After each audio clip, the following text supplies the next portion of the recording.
Thank you, Mr. Treat. We appreciate that. Next is Faith McDonnell, who is the Director of Religious Liberty Programs for the Institute of Religion and Democracy. So join me in welcoming Ms. McDonnell.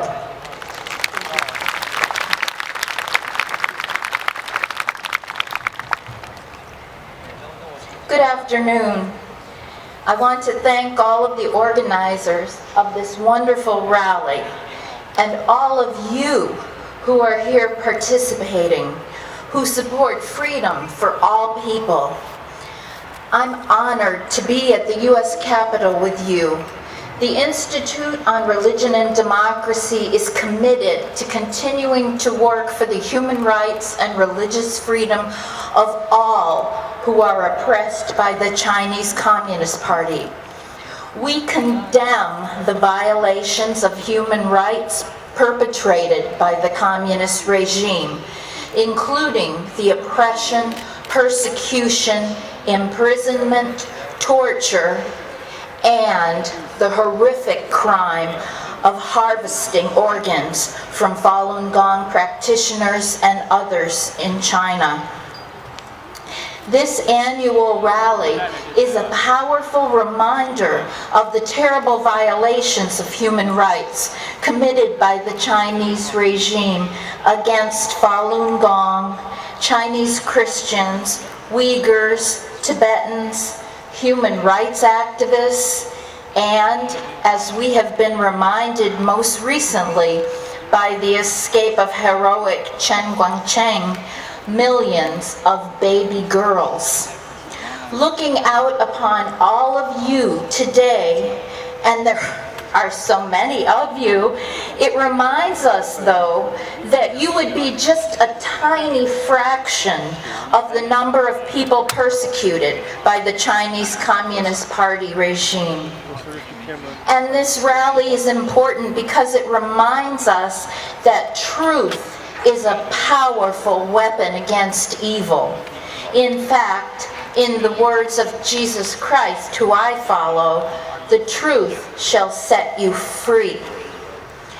Here today, we are speaking the truth in front of the U.S. Capitol, to Congress, to the White House, and to the world about this persecution, because the more the truth is revealed, the more that those who want to change things will be empowered. As we know, the Chinese Communist Party regime continues to persecute, abduct, arrest, torture, and kill innocent victims on a daily basis. Sometimes the truth comes from the most unlikely sources, such as one of the worst persecutors himself, Wang Lijun, who, it is reported, gave officials at the U.S. consulate confidential documents about top communist officials' involvement in the persecution of Falun Gong practitioners and about organ harvesting from living Falun Gong practitioners in prisons, hospitals, and labor camps. We need to use this truth that has been revealed to continue to push for strong U.S. government action for the persecuted and for the democratic transformation of China. But this is not the only truth that is bringing freedom.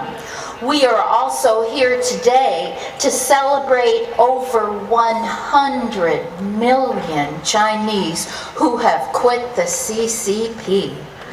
Hallelujah.